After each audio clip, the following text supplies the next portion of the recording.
Hello, I'm Robin. Welcome to BookSpin. Today I've got three books to talk about for you. We're going to do a book review trio, so I'm changing the format a little bit. The first book that I'm going to talk about is Parable of the Sower by Octavia Butler. And this was published in 1993. And my God, this is a depressing book. This is a dark dystopian novel set in a near future California in which America has become a dystopian nightmare, full of desperate poverty and anarchy and violence.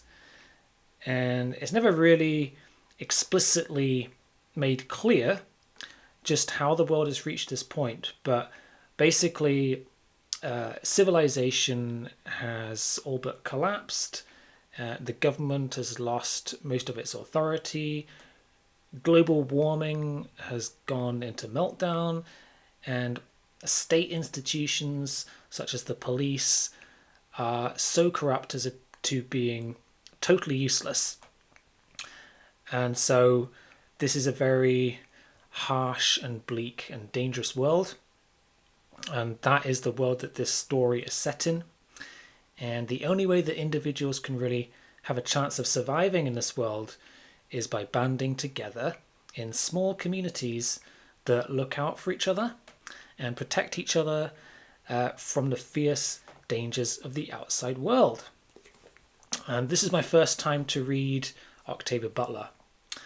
I cannot stress just how dark and depressing is the world that's painted in this book.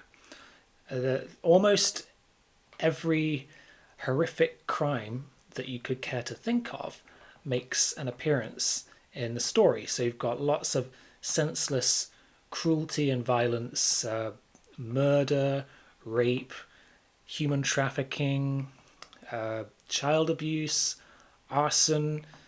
There's even cannibalism in there. There's so much misery on almost every page that after a while you become kind of desensitized to it and it ceases to be shocking.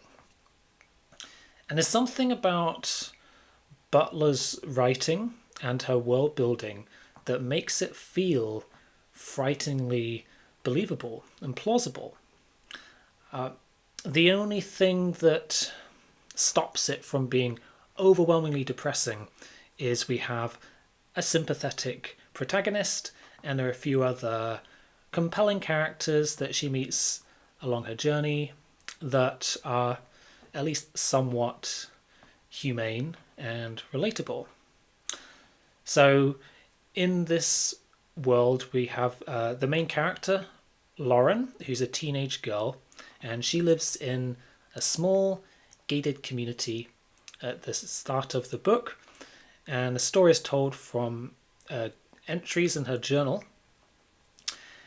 And an interesting thing about Lauren is she has this unique medical condition called hyperempathy syndrome, which she seems to have inherited from a drug that her mother was taking before she died in childbirth. And this condition scrambled her neurotransmitters so that she feels the same physical sensations that other people feel when she comes into contact with them. So, for example, if she gets close to someone with a broken leg, she will also feel as though her leg is broken. And as you can imagine, this is going to cause quite a lot of problems when you're struggling to survive in a world that is so full of suffering. So she ends up going on a quest to basically start up a new religious movement, which she calls Earthseed.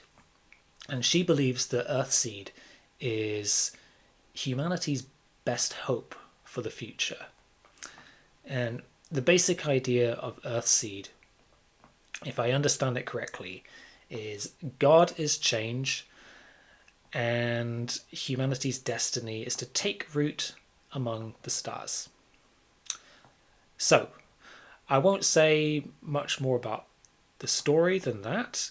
It is very well written. It's got compelling characters. It's got an engaging plot. So I can recommend it. I did enjoy it, but I wouldn't say I loved it. I think it's quite a heavy read and arguably too depressing to, really enjoy. But it's definitely a decent and well-written novel. I'm not quite sure where the author was going with the Earthseed idea, which seems to be a very important motivating factor in Lauren's character. There is a sequel called Parable of the Talents, which I think I'll probably need to read to complete the story, because the way this book is written and the way the novel is structured and the way it finishes very much feels like part one of a bigger narrative. So let me know if you've read the second book, and if you think it's worth me picking up. I did hear that Octavia Butler had actually planned to make the series a trilogy, but sadly she didn't get round to writing the third book before she died. So overall, it's a good read. I'm going to give it a score of 3.5 stars. And the second book I'm going to mention is this book, Jesus on Mars by Philip José Farmer, published in 1979. So after reading Parable of the Sower, I fancied reading something a little less heavy, and I've been itching to get back into Philip José Farmer for some time.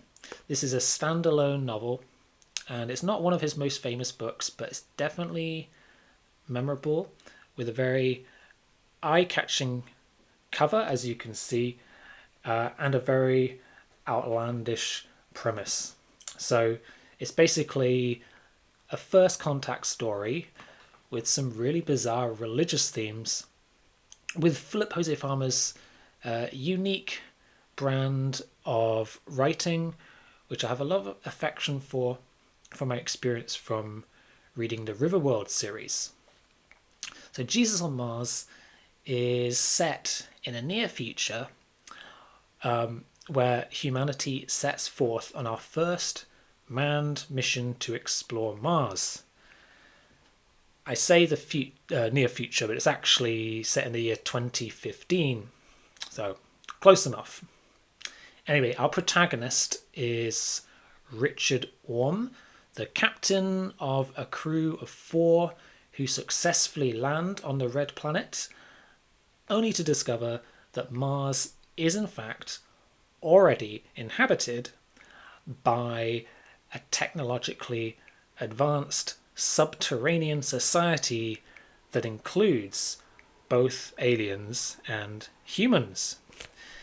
And the humans somehow emigrated from Earth 2,000 years ago, and the alien species are called the Krish, Krsh, and they also originate from another planet, which I can't really pronounce, but I'll put the name of their homeworld down below.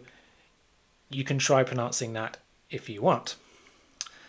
But the really interesting thing is all of these Martians, the humans and the aliens, they're all Orthodox Jews. That's to say, both the humans and the Krish live in a theocratic society based on Orthodox Judaism. You might wonder how that came to be. Well, I won't go into detail, but it's grounded in a first contact experience that the Krish made with Earth 2,000 years ago while fleeing from another alien race. And it's the typical kind of preposterous idea and world building that I've come to expect from this author. So they make contact with the new human arrivals who, as you can imagine, are a bit bewildered. And it turns out that these aliens can speak New Testament Greek, which is handy because one of the crew members on board can also speak this language, so they have a means of communication. And it turns out that these Martians have a really fascinating society with super advanced technology and medicine, which is almost utopian in some respects. So there's almost no crime. People are able to live very long and healthy lives, and everyone seems to have a common set of beliefs and values. And while I said that they are all Orthodox Jews, it is actually a bit more complicated than that. They are actually descendants of an offshoot of Messianic Judaism originating from 1st century Judean Jews and Krish converts who believe that Jesus of Nazareth is their Messiah. But they're not Christians in the conventional understanding on earth. They don't believe that Jesus is the Son of God, and they have quite a different understanding of Christology as presented in the New Testament. And what's more, Jesus himself makes an appearance in the story. Well, you would be pretty disappointed in a book with this title and this cover if he didn't make an appearance, I suppose. But anyway, the Martians have this great orb of light that floats above their cities in their underground realm. And this is fueled by an atomic reactor, and it basically acts as a kind of artificial sun. And there is a man who lives inside this orb who claims to be Jesus. And he periodically descends and makes appearances in Martian society, and he's able to perform miracles, and he is revered as their spiritual leader and their Messiah, no less. So at the heart of this book, there's an underlying mystery from the point of view of the colonists of whether or not he is really Jesus. But the more time that they spend with him, the more they are compelled to have faith in him.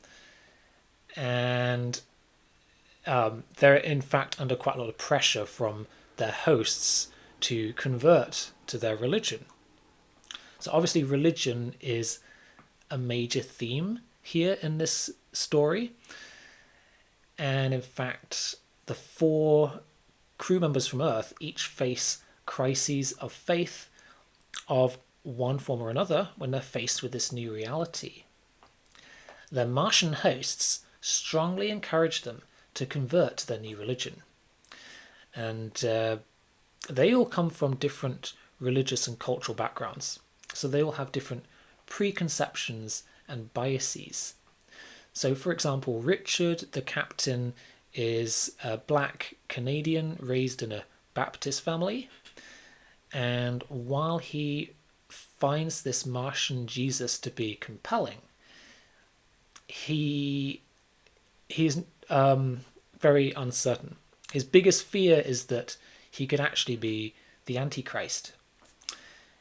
We also have a Jewish crew member, a Muslim crew member, and a French atheist woman among their crew who was raised as a Catholic. So they all have very different worldviews which are profoundly challenged when they come face to face with Jesus, or at least this man who claims to be Jesus. So, from this point on, the stakes get higher and higher in the story, and it takes a very interesting turn, and things get pretty crazy towards the end of the book. I won't say any more than that because I don't want to spoil it. But I did really enjoy this novel. I loved the outlandish ideas and the bizarre world building, as well as some of the more philosophical elements of the story. It's very entertaining, perhaps a little pulpy, but in a good way. There are some quite provocative ideas to do with religion, in that it basically turns Christianity on its head. And so, if you're a very devout religious person, you might find it offensive. Also, some of the characterization is not very believable, especially the female characters. And the author has been criticized before for not being able to write female characters very well. But ultimately, if you don't take it too seriously, it's a good fun read, and I just really enjoyed reading it. So I'm going to give it a score of 4.5 stars. Maybe I'm being a bit generous, I don't know. As when I compare it to the last book, Parable of the Sower has definitely got more literary merit as a novel, that's for sure. But you know what? I enjoyed reading this one more, so 4.5 stars it is. And the other book that I chose to read recently was Oracle by Ian Watson, published 1997. And I picked this one up as one of the recommendations in my Hidden Gems of Sci-Fi video. So my goal is to make my way through these books, and I picked this one up first as the premise stood out to me as particularly intriguing. And this is a time travel story, and it's also an exciting political thriller. And it's about a Roman centurion from the year 60 AD who suddenly turns up in modern Britain. And this event seems to be the unexpected outcome of an experiment, a secret research project called Oracle, in which a technology is being developed that will allow the British state to glimpse into the past or the future as part of an intelligence gathering program.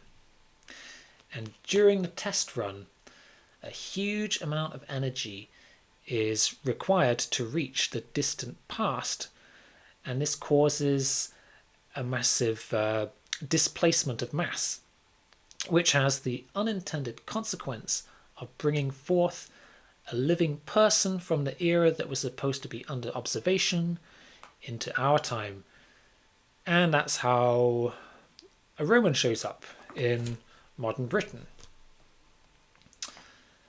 So that's how the book starts out. Alongside the Roman, we have our main protagonists, who are Tom, who runs a translation service, and his sister Mary, and they're both from Northern Ireland, and they now live together in England. And they're the first people to cross paths with the Roman, and they have no idea how he got there, but they end up taking him into their home and sheltering him and trying to keep him out of harm's way. Fortunately, Tom is proficient in Latin, which is very handy because the Roman, whose name is Marcus, doesn't speak any English. Marcus is, of course, in for the mother of all culture shocks, and Ian Watson does a great job of imagining how an ancient Roman might react to being suddenly transported to the modern world. And this book frequently changes POV, but in my opinion, the most entertaining parts of the book are the chapters told from Marcus's perspective. And he is, of course, astounded by modern society and modern technology. And he describes modernity using his limited terms of reference from his own time. So, for example, he calls cars chariots, TVs picture boxes, and whenever he comes across a new device that he doesn't understand, he calls it a Greek machine. And there are so many things that we take for granted that he struggles to cope with, that perhaps you wouldn't think about. So, for example, lowercase letters, which the Romans never used, he has to learn these things from scratch. Arabic numerals as well. And his hosts feel responsible for his well-being and try to coach him into the ways of the modern world by example, or for example, teaching him English. And while he takes refuge in their home, they try to protect him from the inevitable media circus that he is due to attract once his existence becomes public. And alongside this narrative, the story quickly evolves into a political thriller when Northern Irish sectarian politics and a terrorist conspiracy are brought into the mix. It's a bit complicated as there are a lot of interrelated plot strands going on. Lots of characters. We've got this unscrupulous journalist. There's an IRA terrorist cell that's plotting something. And there's the British security services who are pretty shady in their own right. So all of these parties represent a threat to Marcus and his hosts for one reason or another. And on paper, this sounds like a very strange plot combination, but Ian Watson pulls it off really well, and it's actually very exciting and fast-paced SF thriller. And there are also some really intriguing snippets of historical fiction thrown in occasionally, where we learn about Marcus's life prior to being transported to the modern world. And it turns out that in his youth, he happened to be posted in Jerusalem during the crucifixion of Jesus. So, of course, once this story becomes public, there's a huge amount of media interest in this.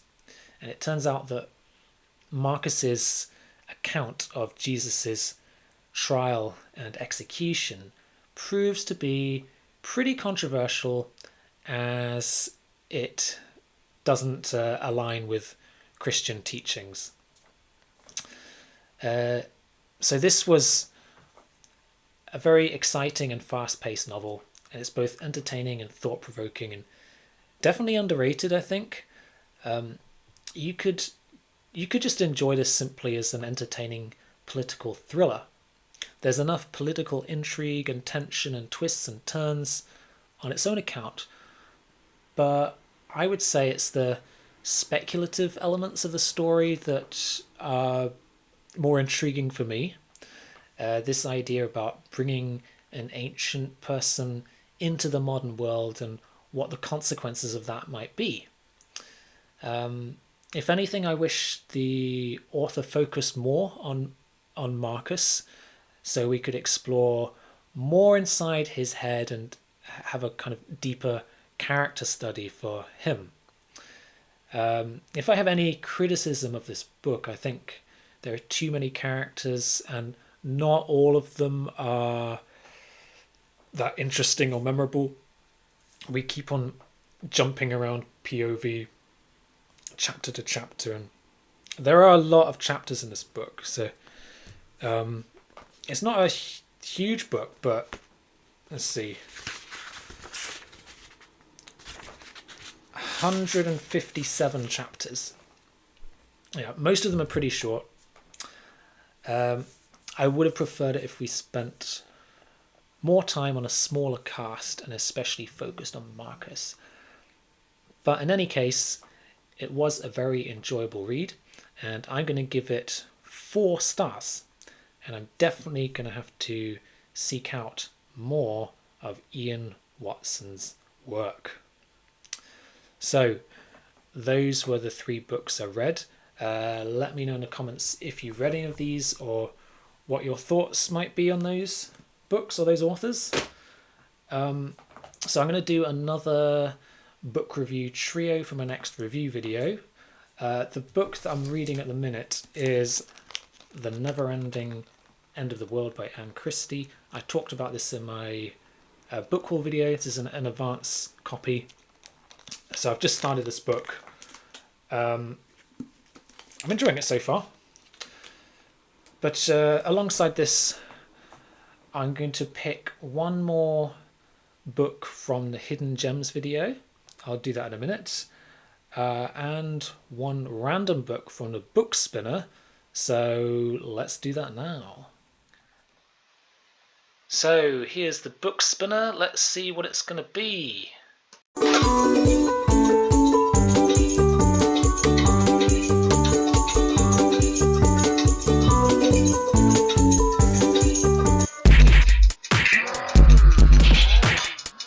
Old Man's War. Here it is. Old Man's War by John Scalzi. So this is a military science fiction book. I've heard it's quite humorous. Let's see what it says in the blurb. John Perry did 2 things on his 75th birthday. First, he visited his wife's grave. Then he joined the army. The good news for humanity is that we have finally made it into interstellar space. The bad news is that there are a few planets out there to live on, and plenty of alien races willing to compete for them. Therefore, we must fight to defend Earth itself and to stake our claim to planetary living space. Far from Earth, this conflict has been going on for decades, brutal, bloody, and unyielding. Earth itself is now a backwater, with the bulk of humanity's resources in the hands of the colonial defence forces. But you cannot join the CDF until you reach retirement age because they don't want young people, only those with the knowledge and skills amassed during decades of living. Once you join CDF, you'll be taken off Earth and never allowed to return. First come 2 years at the front, and if you survive, you'll be given a generous homestead stake of your own on one of those hard-won colony planets. When John Perry agrees to this deal, he has only the vaguest idea of what to expect, because light years from home, the actual fight he faces is far harder than he could imagine, and what he himself will become is far stranger still. I've heard a lot of good things about this book, so I'm looking forward to it. I think it was developed into a series, but I think this could probably be read as a standalone. So I look forward to studying Old Man's War, but like I said, I'm going to do another book review trio next time. I've got that book, and I've got The Never-Ending End of the World, and I think I've decided I'm also going to include as my hidden gem this book, Adventures in Space, which is an anthology including Chinese and English language science fiction authors, and it's a new release. It came out earlier this year, and I'm choosing this one because I haven't read a short story collection for a while, so it'd be nice to have a sort of change of pace. And that's it. Thank you very much for watching. I'll see you again soon for some more science fiction content.